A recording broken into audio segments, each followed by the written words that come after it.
Okay, I have a quiet afternoon here, at least for now, so I'm going to try to share with you guys my thought process in my decision. And yeah, so um, somebody kind of asked me actually just last night, like why I would make a video, and I'm not sure exactly what their concern was, but the reason why I'm making a video is um, because I think our testimonies are very powerful, and I think our testimonies aren't just how we came to faith, but I think a lot of times ministries are birthed through our experiences. So um, my my part of my testimony now has gotten kind of into the thick of the medical establishment, and that's, I think, something I've learned and I've been thinking a lot about, so I feel that I can speak to that. I also think it's like a helpful way.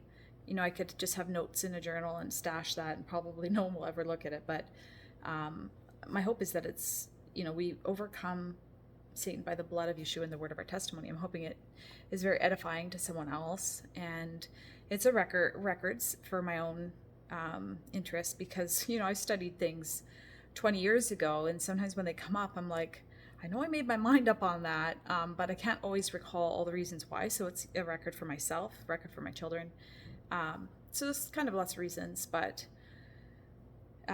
there's a verse that an old friend of mine used to say a lot, where Ecclesiastes 3:15, where it says that God requires our past.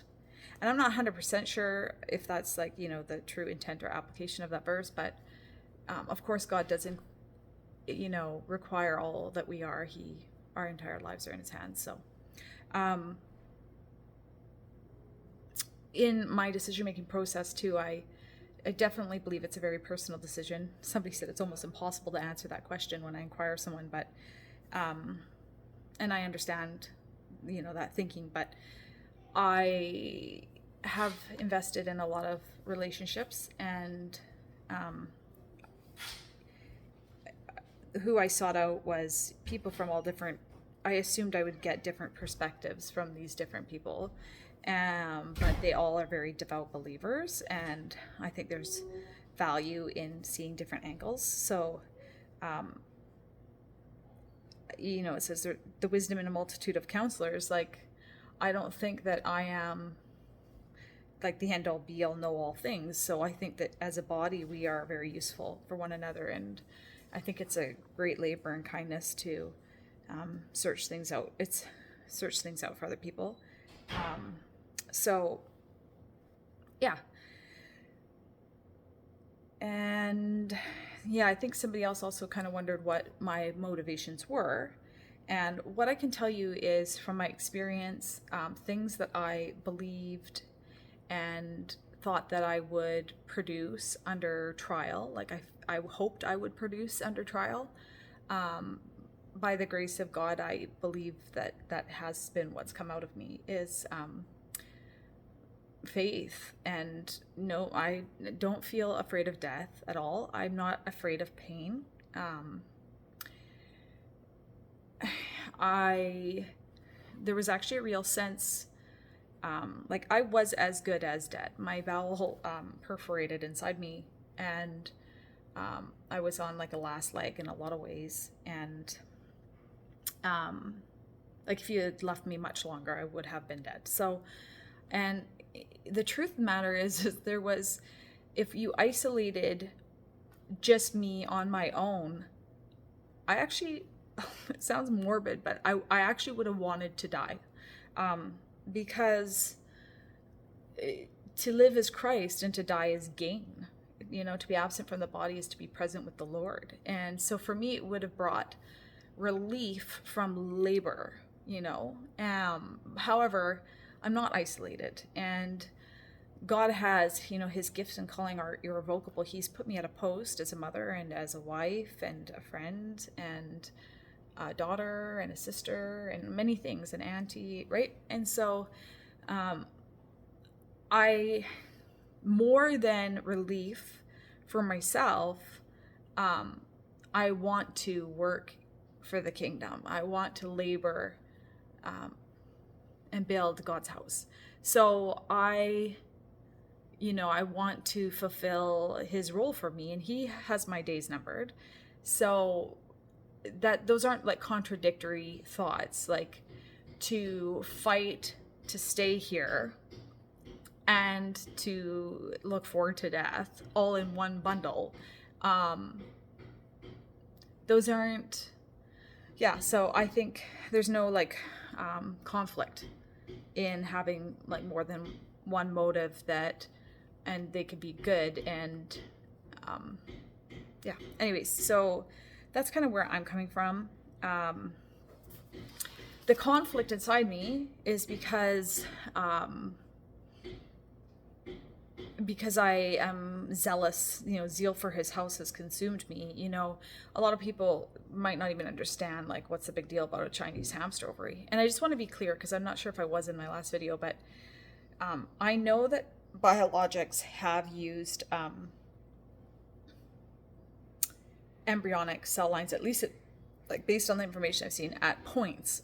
This one is not made from an embryonic cell line. It's made from a Chinese hamster ovary antibody. But when it says it's humanized, I did actually find more information that looks like what my GI thought is, that they use B cells from blood to humanize it. So they extract it from like blood donors. But so I'm not in any way convinced that it is embryonic, but it just wouldn't surprise me either. But even just the unclean part, that I know a lot of Christians don't see that, but I just wanted to just say a little bit about that, because in the New Heavens and New Earth of Isaiah 65 and 66, it talks about the abomination of eating swine's flesh, and etc. So let me just pull some.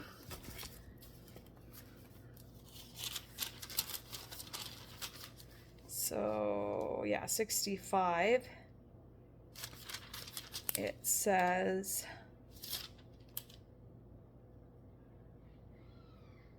it talks about him bringing judgment in 65:4 about those who eat swine's flesh and the broth of abominable things are in their vessels. And then it's not until Isaiah 65:17 where it says, for behold, I create the new heaven and earth, and the former shall not be remembered. But then in 66, it says, he who kills a bull is as if he who slays a lamb, he who sacrifices a lamb as if he breaks a neck, and he who offers a grain offering is as if he offered swine's blood, which people wouldn't have a problem with, because they said the offerings were just like but this is in the new heavens and earth, right? So there's this principle that these are unclean and undesirable, whatever.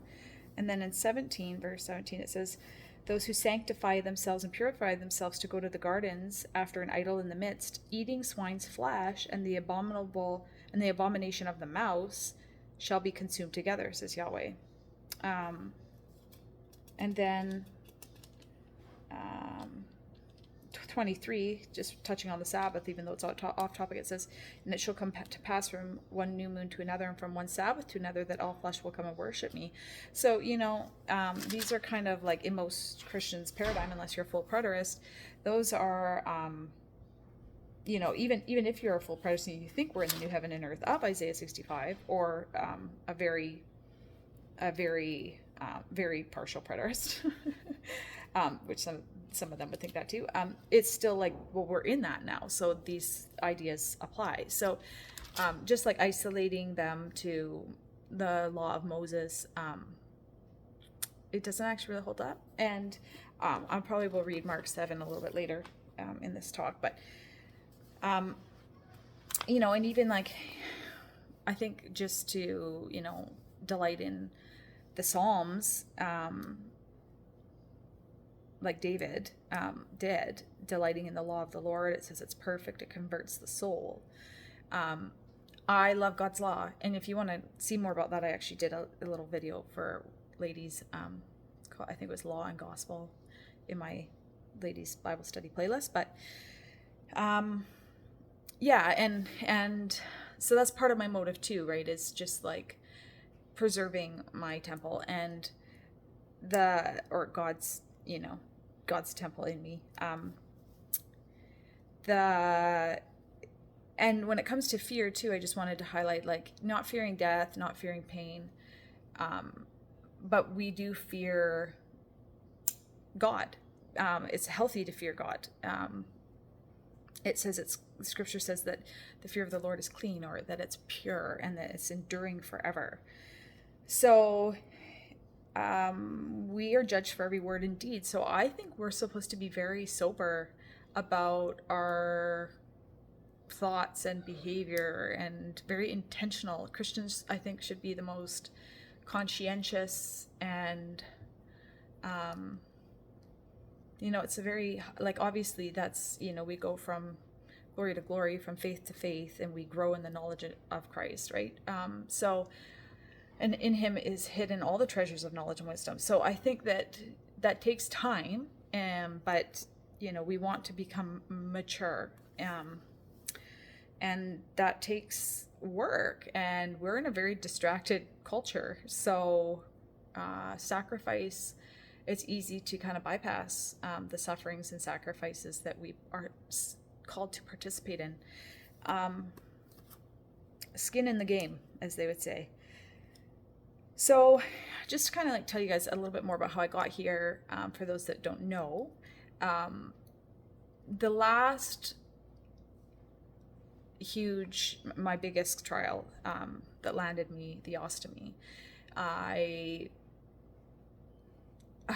was in excruciating pain for a month while I denied the use of these biologics, and the pain was actually so bad that I had 24-hour surveillance with my friends and my sisters, and my mom and my dad was around,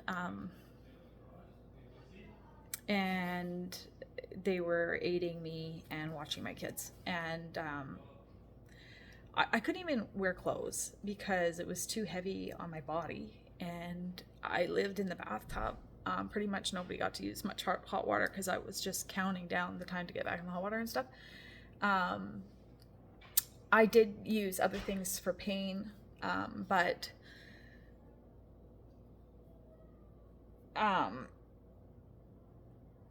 the big kicker was that I wouldn't use these biologics, right? And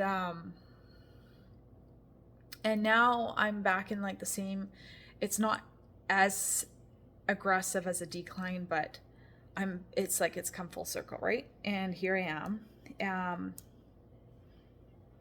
Anyways, one of the people I ended up talking to, it was kind of weird because I'd never talked to this person before, but it was a wife of of a friend, and she actually, like right away, she just had this kind of like humble and unassuming she was very perceptive, but she was very unassuming. Like she didn't have like a high-minded kind of way about her, but she brought a lot of wisdom and knowledge, and I felt that she really came in the authority of the Spirit. And we had a really awesome night that night, and she asked me this question. She said to me, do I feel condemned by the unclean, like using the unclean kind of thing? Does that make me feel condemned? And she just kind of pointed out that like unclean in the Bible was always a temporary thing. Like it was a very natural contract that they were in, and they were dealing with all these natural things. And I mean, our body is still in this natural world. And so I don't negate that application. Like our body's tethered to the old order, and so. But her point was just that it's temporary, and then I talked about it as abominable. And she just shared with me how when she kind of went through a trial in her life, she said she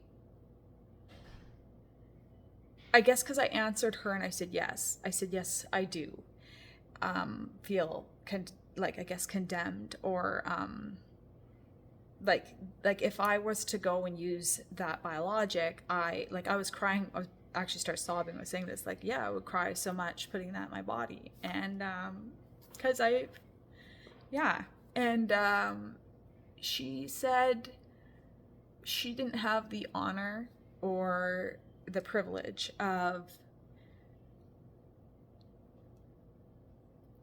kind of feeling that way, because in her trial she chose things that were not good choices, and like she went the wrong way. I guess she kind of maybe like a little bit like that, I don't know. In her trial, we didn't get into all the details, but and she said God showed her this vision of herself as this dirty pot, and common pot, and that it was on this shelf, and it was like on the bottom shelf where everybody's like down by everybody's feet, and how he came along and he picked up this common pot and he put it on the top shelf with these beautiful vessels, right? And that he basically like told her that that was her, like that's like that was her use. And which is so humble. Like she was just so humble. And I think for her, she was talking more about like the inward person, like she felt like she had really messed up, but God still like cherished her, like highly cherished her. And for me, I'm not saying I haven't sinned at all, in the last, since I've been filled with God's Spirit and power, because I have, but I've been, like, God's been very gracious to me in empowering me to walk with Him. I can tell you, like, little seasons of, withdrawal or whatever, but I don't feel internally unclean at all. So for me, it feels like very much a bodily problem. And but it's interesting how you can't totally separate like your internal state from what's going on in your body. So let me I'm going to pull up that verse, Mark 7, where people go to about unclean foods.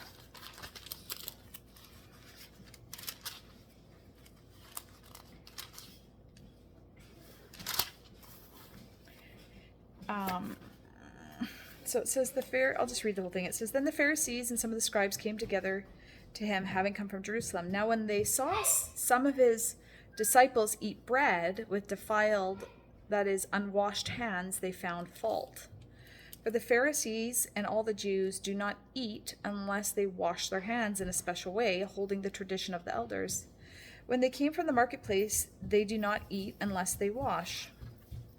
And there are many other things in which they had received and hold, like the washing of cups, pitchers, copper vessels, and couches. I think it says couches. That's weird. Then the Pharisees and scribes, maybe it had to do with the menstrual or something. Then the Pharisees and scribes asked him, why do your disciples not walk according to the traditions of elders, but they eat the bread with unwashed hands? And he answered and said to them, well did Isaiah prophesy of you hypocrites, as it's written, this people honor me with their lips, but their heart is far from me, and in vain they worship me, teaching as doctrines the commandments of men. For laying aside the commandment, you hold to the tradition of men, the washing of pitchers and cups, and many such things. And he said to them, all too well you reject the commandment of God, that you may keep your tradition. For Moses said, honor your father and mother, and he who curses his mother, let him be put to death. But you say, if a man says to his father or mother, whatever profit you might have received from me is Corban. That's like, instead of what I'm going to give to you, my mom and dad, I'm going to give it to God. Then you no longer let him do anything for his father and mother, making the word of God of no effect through your tradition, which you've handed down, and many such things you do. And then when he had called all the multitude to himself, he said to them, hear me, everyone, and understand, there's nothing that enters a man from the outside that can defile him. There's nothing that can enter man from the outside that can defile him, but the things which come out of him, those are the things that defile a man. If anyone has ears to hear, let him hear. And I really think what he's saying here, obviously, is that it's not the external, it's the internal that is the problem. It's your motivations, it's your intent, it's your heart, right? And when he had entered a house away from the crowd, his disciples said to him concerning the parable, so he said to them, are you thus without understanding also? Do you not perceive that whatever enters a man from outside can't defile him? But it does not enter, because it does not enter his heart, but his stomach. And that heart there, it's like, it is your beliefs, it's your spirit being, it's your soul, right?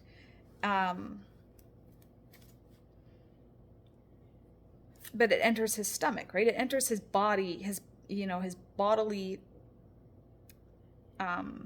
part, and it's eliminated, thus and then where it says eliminated, thus purifying all foods, okay, that's not in the original Greek. So that's the point of what he's saying, is not that pigs became clean.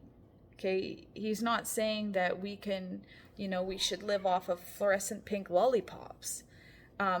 It's not, but the point is it's what's in our heart. So when we eat healthy and when we eat nourishing, we do that to honor, to be good stewards. Like when God, even if whatever is permissible, is it beneficial? Is it excellent? So we do these things as, the actions we take, we do them out of a grateful heart. We do them as an act of honor.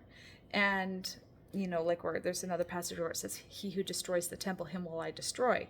We want to care for the temple. But that doesn't mean that, that's saying that it's about intent.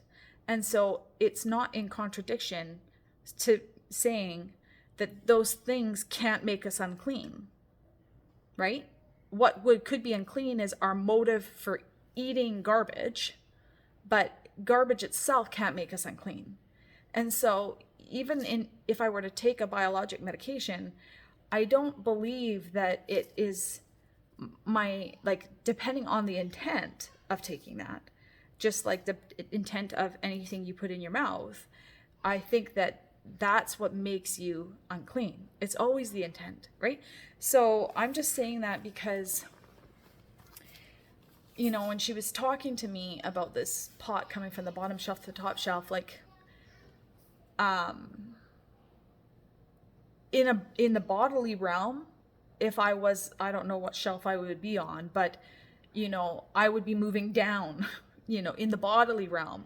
I would become less consecrated, less set apart to God, and I would become more common in my body. I would become, more profaned in my body. But the point is if my heart is humble, then if my heart intent is right, then I'm not going down the rung.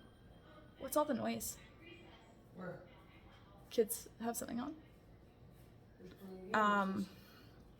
Yeah, so in all that, it just highlighted to me that no, I don't feel condemned. Like if I accidentally ate something, didn't know, I don't feel condemned at all. What I feel condemned by is my own motives, depending on what my motives are, right? If I was to have poor motives, that is what condemns me. So it really does get down to what God is asking of me, and whether I'm willing to do that, whatever that is, right? That's what is always most important. I just wanted to highlight too, the streams of ethical thinking, because there is kind of, philosophy, there's something called consequentialism, which is basically whatever the consequence is, so if you want that good end result, then that's what we should base our decisions. If the outcome's going to be better, then that's enough to justify something. There's another one that is probably the majority of Western Christian thought. It is and it isn't, which is deontological, or the divine command theory, which is basically God's laws because he said so. It's because he said so. And obviously those two, you know, there's a third one that I'm going to talk about, which is virtue ethics. And that kind of is saying that these two views, there's lots of other ethical views like utilitarian, um, relativism, lots of different things. But these two are kind of what they have merit. These two have a lot of merit if you kind of marry them. The consequentialism has some truth to it, and so does the divine command. But virtue comes along and says, the virtue ethic, and says, what makes something right or wrong is the character from which it's flowing. So, yeah, and I just want to add to that. I'm going to talk more about virtue ethics in just a minute, but there is this doctrine by a Catholic bishop, who cares, right? Thomas Aquinas, and it was called the doctrine of double effect. And if you look at that doctrine, it had 4 kind of premises, and it's just something that a lot of philosophers have kind of taken on to deal with like moral dilemmas when you're kind of like stuck with like the lesser of evils choices. And so I'll just tell you like one quick example. Like there's you got 2 train tracks, kind of like a fork and then track, and the train's coming and it's set to hit these 5 people on the track. But if you pulled the lever, it would flip the switch and it would hit this one person on the track. So the idea is you should flip the switch because only one person will die rather than 5 people, right? But in this premises that Thomas Aquinas came up with, I think that that's right information that it was Thomas Aquinas, but you can only do it because the pulling of the lever is like a morally neutral act. So if, for example, when that train was coming and there wasn't a lever, but you were standing beside a very fat, heavy-massed man, and if you shoved him in front of the train, it would stop the train before it hit the other 5. The idea is you can't do that because that action is evil, like killing this massive mass of a man is an evil act to come out with, like, so you can't do an evil act to come out with a greater good sort of thing, right? But I think my problem with this, so that was premise, it's kind of in premise 1, but it's really in premise 3, which is, it says the good outcome must be caused by the action and not by the harm. So you can look into it a little bit, like if you want to wrap your mind around it, I would recommend just typing that into YouTube. There's lots of videos on it. But after I meditated on this doctrine of double effect, I came to realize the problem with it is that we have examples in the Bible where people did wrong acts for good outcomes. Like they straight up did wrong acts for good outcomes, and God even sometimes blessed them in that. And so it doesn't actually hold up, I don't think, biblically. Yeah, and I also just wanted to, like, as far as something I didn't say was with the unclean being a temporary thing. I just wanted to add to that biologics, they have a short half-life, and so they actually leave your body quite quickly. And same with the JAK inhibitors. They, I think, like maximum 6 weeks, but they figure 4 weeks they can't trace it. But the argument has come up that the effects of the drug can last longer because they've now kind of meddled with the hardware, so to speak. Your mechanisms have been meddled with. And sometimes I think your body can kind of like come back to where it was. I would think that you can be healed from that. But sometimes there's also like very long-term effects from meddling with that. And I know that well because I used a really nasty birth control when I was very young and stupid. And I dealt with the effects of that for almost a decade. And I might even still be dealing with the effects of that. That might have been the precursor. And what's interesting, I actually started studying into that because I wondered about the long-term effects from what I did. And I found out that right around the late 20th century, like when I had gotten married, they had just started moving over to synthetic proteins in it. But they had, up until that point, and I was right at the cusp, so I don't know what I would have actually been getting. And the synthetic ones are like basically like they synthesize them in a lab rather than like putting like I guess like chains together. But where they had been getting it was pregnant mare urine, PMU and pig and cow ovary. So, and I know the mechanisms of that drug would have been different than a biologic, but it's interesting. It was interesting for me to look into that a little bit.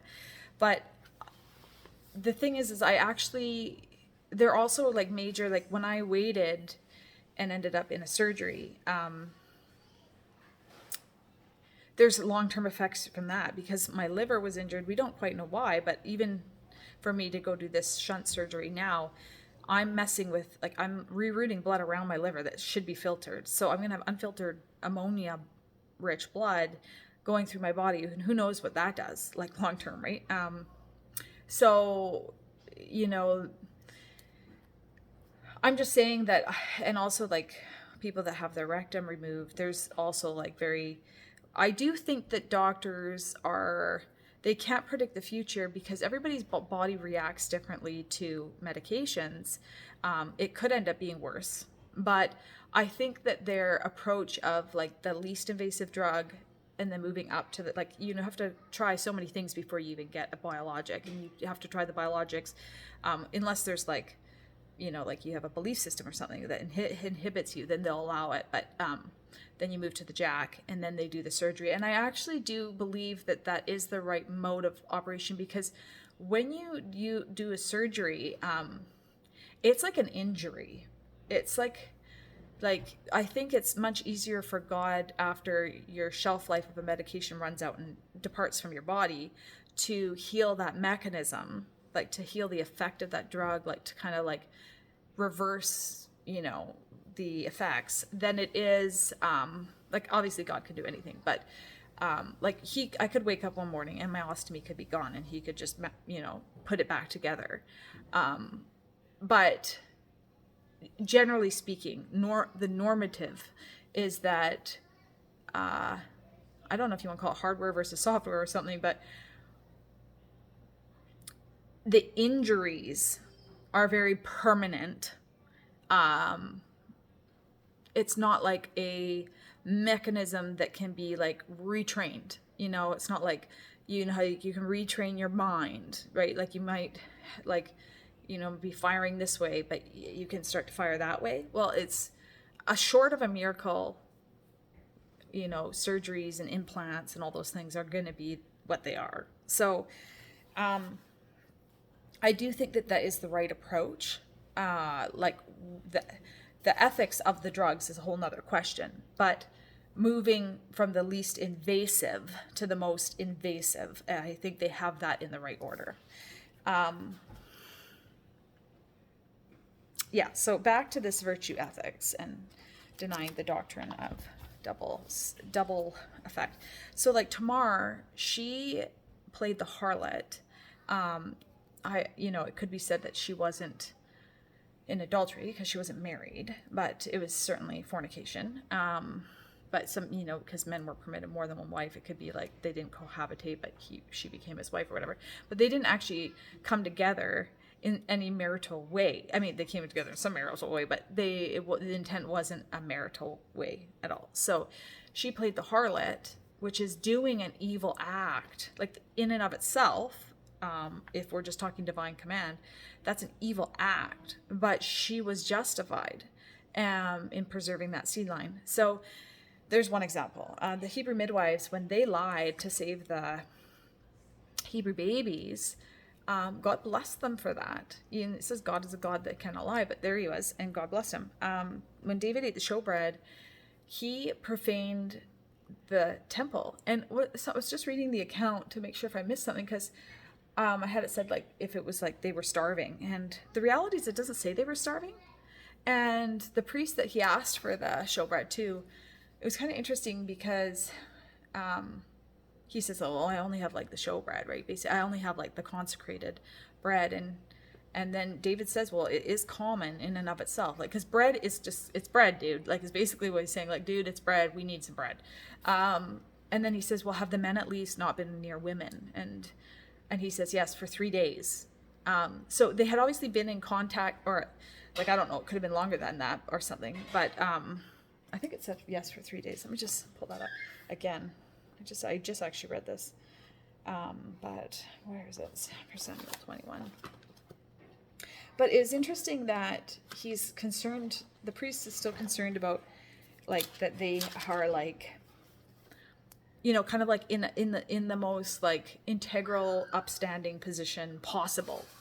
And I think that really is kind of cool, because it's like when you go the route of virtue ethics, where you're kind of like, it becomes more about intent than actually following the divine command. It's like, are you still as upright as you could be? Because I do think in virtue ethics, people that kind of like you would maybe fight for that form of ethics, they could easily use it as an excuse. So I think that's cool. I just think it was cool that they're still trying to be as upright as possible, and while they're, you know, desecrating the temple here.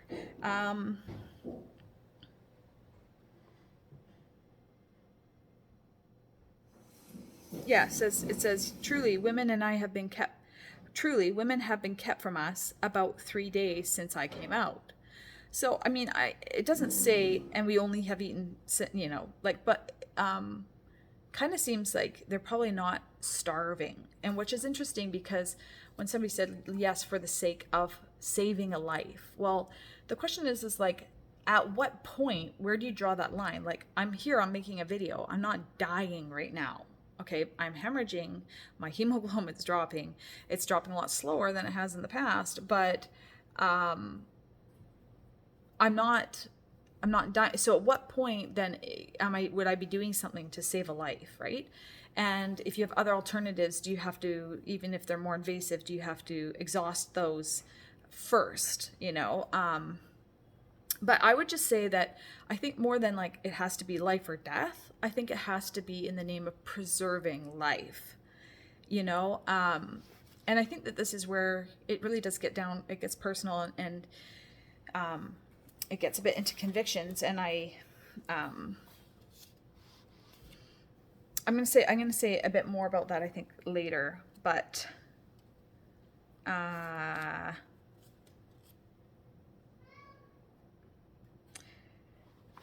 yeah, I'll say more about that later. Yeah, and the priest, Christ, he said that, have you not read when David ate the showbread? And it also says, the priests profaned the Sabbath and they were blameless. And it said that,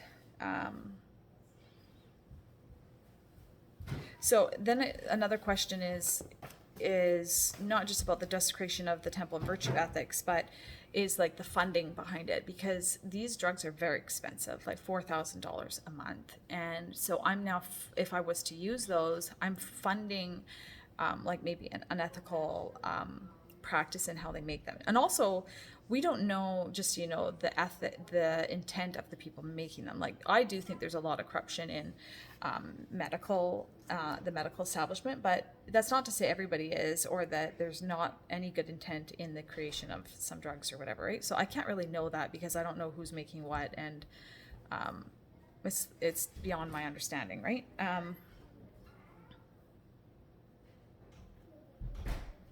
But Christ, he encouraged the paying of taxes, and Rome was not upright. You know, like our tax money, it goes to the funding of abortion and all sorts of corrupt things. And so, and when also our medical, like anytime you use the medical system, you are funding the medical system. So, you know, like in Christ telling us to pay taxes to a government that had corruption, I do think he's going to hold the people accountable for their end, for their part. And I would say, like, obviously, if you're funding something, like even actually, if you look into all the corporations, they actually go back to like 3 companies that own everything. So we're funding a lot of garbage, just going. But at the end of the day, I don't think it's like a cut and dry, like they're only responsible, we're not responsible. Well, I think in as much as we're able, kind of like, have you been not with the women before I give you this showbread? I think that we're supposed to be as upright as possible. And so it's not like you can just throw your cares to the wind and anything goes. I just think that God also sees that we're in a bit of a squeeze play, and we can only do so much, right? So I'll talk a bit more about that later, but I think too, something that I did chew through was like the stumbling of your brother, if they see you doing something and you're stumbling. And the problem with this issue is I think it could go both ways. I think that I could be stumbling to some people by using those drugs, and I think I could be stumbling other people by not using them, because if I condemn the using of any unclean substance in any circumstance, if anything's corrupted, then I could stumble them in the way that they feel like they have to follow in my footsteps and die or something, right? So I just don't think it's cut and dry about the not stumbling. I think that if I was doing something that is wrong for just frivolous reasons or for my own, pleasure, unnecessary pleasure, then I think that would then I should, Paul said he'd never eat meat again to not stumble somebody, even though you're permitted. So I think that our heart should be to not stumble anybody, but I think that can get a little bit convoluted in tricky circumstances. So, yeah. Now, I actually had somebody, I'm not really... Okay, I guess what I'm not saying is, I'm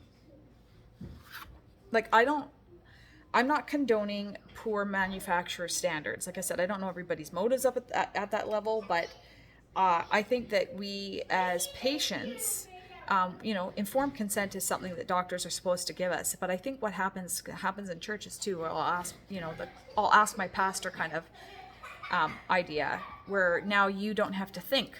You don't have to put labor.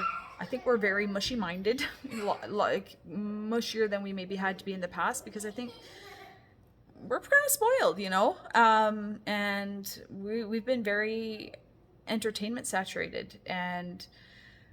But I think that we, like I was saying, as Christians, I think we should be very conscientious, and I think we should take the doctors up on their informed consent, and we should get informed. And we have a lot of resources available to us to research things online and ask questions.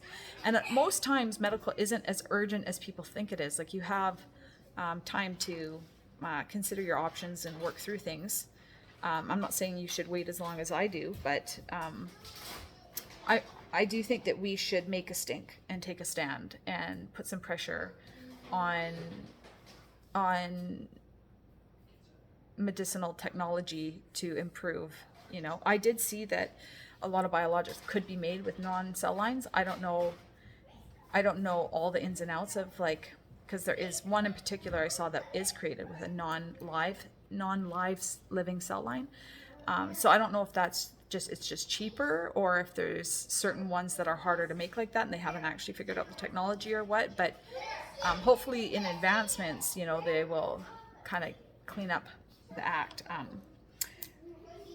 And so I think that just like in the allopathic world, how we move up, from the least invasive to the most, I think that should start way before, like with preventative medicine or naturopathic medicine. Like, you should work through those first too, right? Yeah.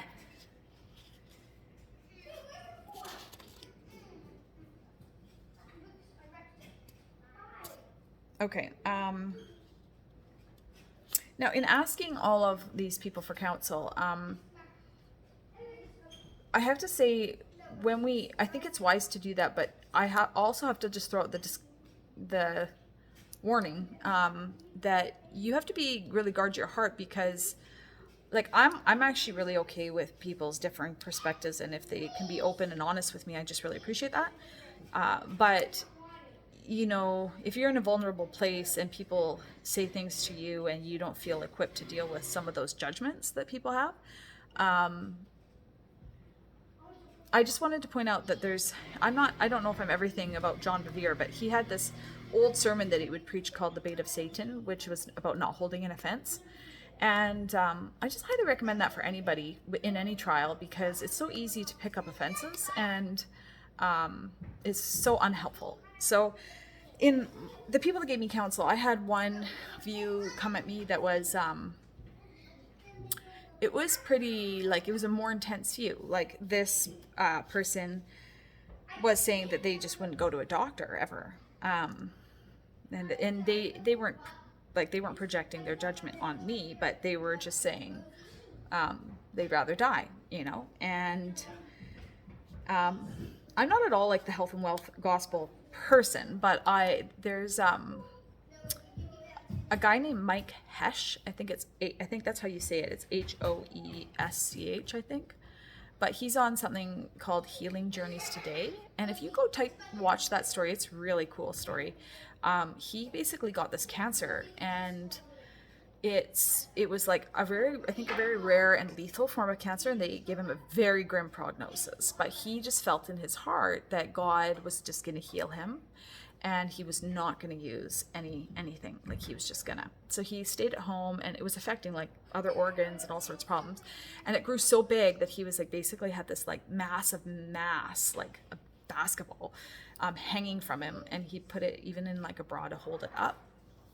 And I think everybody, his wife and everybody, just thought he was nuts. And he ended up, like, it got so huge, and then actually it just ended up shrinking and shrinking and shrinking and shrinking, and then it just went away. And it's such a cool story. So I'm not even against that. I mean, that's what the approach I took last time. That, Rosie, do you mind just keeping your voice down and shutting that door for me? I'm just making a video. So that's why I was thinking, you know what, God of course can heal me, so if he wants to, he will, right? So I actually, like, I can totally relate to, there's another girl on that too, Raquel Hudson. She had gone the allopathic route, but it failed, and then God ended up just healing her, and I think she had lupus and organ failure and all sorts of stuff. Anyway, I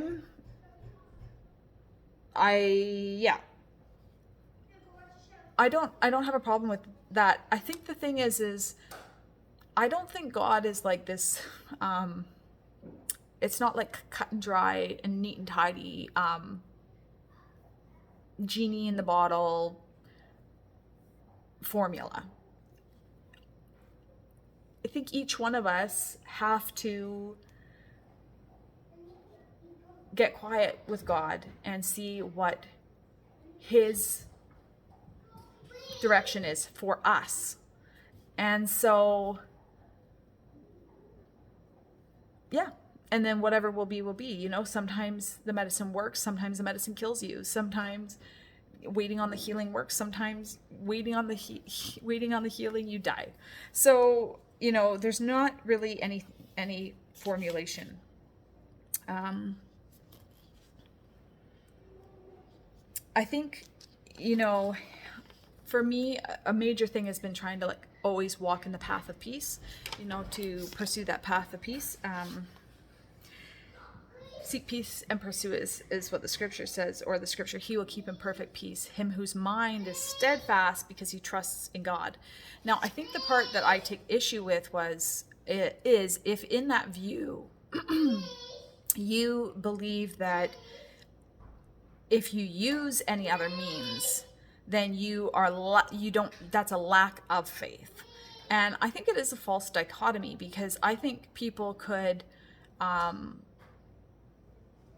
there are people that aren't Christians that are just so against Western medicine that they'd rather die, and they don't do that in faith.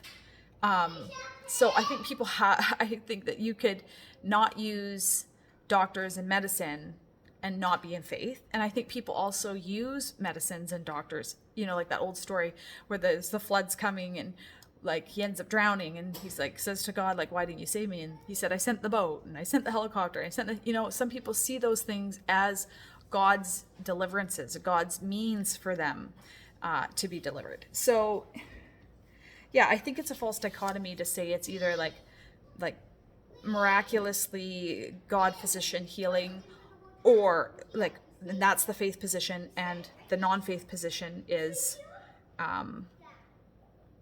like using doctors and medicine is the non-faith position, right? I just think that's a false dichotomy. Trusting God or the doctor. And what's interesting too about that is Luke was a doctor, and it says in Colossians 4:14, it calls him the beloved physician. And it's kind of like if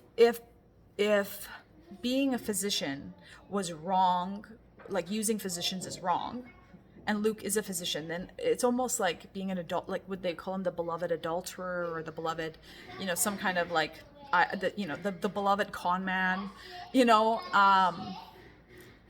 I don't think so, right? So God being our ultimate doctor I actually think I have a lot of respect, like something that's kind of been like realigned through this whole process is because I grew up, and my dad, he told me, pharmakia, the Greek word for pharmakia is sorcery, and it is. And so, I was thinking a lot about that because, like, if you go look at Galatians 5, 19 to 21, for example.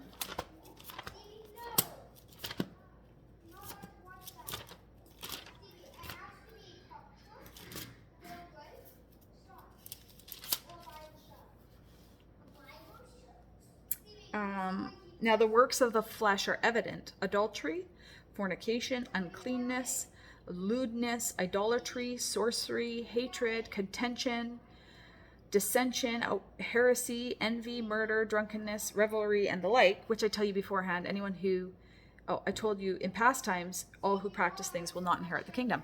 But the thing is, in this list, you can see things like anger, outbursts of wrath, anger, like obviously this is a wrong anger, but there is a righteous anger. Jealousies, it says, there is actually a righteous jealousy. You probably couldn't do that as easily with some of them, right? But, I'm just saying with the division, there's actually a healthy division. So when it comes to the sorcery, what I'm going to say is the pharmakia, like obviously mixing things for health purposes, like we make food, like Hippocrates, let your food be your medicine. We make foods, we mix foods to nourish our bodies. Like if we weren't going to use natural meat, like we could essentially say, why even eat? Why even drink? I'm just going to trust God to sustain my body. I don't need food. I don't need water. And when Christ fasted 40 days and 40 nights, he was putting that to the test, but that didn't mean indefinitely he would never eat, because that is one of the way, like we're in this natural world, we have to use natural means. And so mixing food together in a special way, well, that's not really sorcery, right? So we're going to say, well, that's just food. It's not like, and because also when people hear sorcery, I think sometimes they think of kind of like voodoo sort of whatever. But if you actually go look it up, it really was like a mixing, like a potion. And then you could get into naturopathy, and you could say, well, like some of those are super potent. Like obviously, like opium, cannabis, all these, and these are just, and even most medications, they're all derived from, like they are kind of like, they go into a lab to like create higher potency and to isolate so that they can control the potency, right? So they can give like measured doses and stuff, right? And yes, they use like fillers or binders or whatever, but most of that is taken from, like, they can't create something from nothing. So they're using plants and resources too, compounds from, like they have their own narcotics, right? Etc. So then does that mean like any naturopathy that manipulates the mind, is that what, once it's like the mind is manipulated, is that what makes it wrong? And what I'm saying is it's kind of like, you can manipulate from, like with food that manipulates your body, up to like, it's like, where's the line go? Because caffeine and then marijuana and then, I don't know, but like alcohol, then this, then, right? And like, where's the line where you can't use it anymore, right?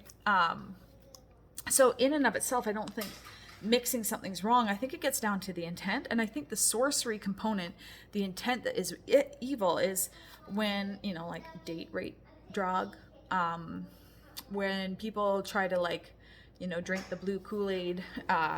You could even you don't want to parent your higher energy child, so you pursue Ritalin to suppress them. Or I don't know all the ins and outs of all that world either, but I'm just saying, I think it gets down to are you using a drug to euthanize them, or are you using something to make them comfortable while they die, right? So there's it's always the intent. And I think that that's really what is wrong with the sorcery, is ill intent. And now people can be ignorant and still make drugs in a way that they shouldn't. But really, even our food it can get a bit into sorcery, like GMO foods, some of the chemicals they spray on our foods, like when we did stool analysis on my husband and my son to do a fecal matter transplant with me, they both came back as having antibiotic resistance to an antibiotic we'd never heard of. And then I found out it's in our meat, it's in our grain. They put it all through our grain. They put it in everything. So anytime you're not eating organic, you might be a sorcerer might be working on you. So it gets, you can see that when you start really digging into this, it's very nuanced. And yes. A couple other things is just Timothy, he took wine for his tummy. He was directed to take wine for his tummy. Nobody really knows what the thorn in the flesh was of Paul's. It's I guess debatable, but I know that Paul left Trophimus. He left him sick in 2 Timothy 4:20, and talks about somebody was almost sick unto death in Philippians 2:27. Anyway, people got sick. People were sometimes left sick. People were sick and almost died. Yeah, so I'm not really a health and wealth gospel person, even though I totally believe in healing, and I totally, had it been my kid that was sick, I think I wouldn't have waited very long before I brought them relief to the amount of pain I had felt. But for me, I just so did not want to let myself off the hook, and I think I needed to learn a few things. So, yeah.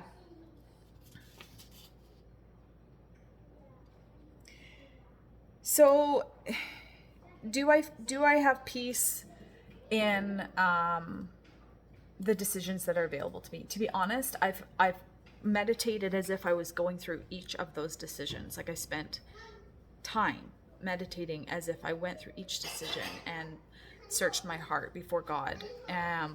And if I'm totally honest, I don't really have peace with any of them. I don't have peace with my options. But I don't even have peace in my ability to choose, that I'm always going to choose the right choice.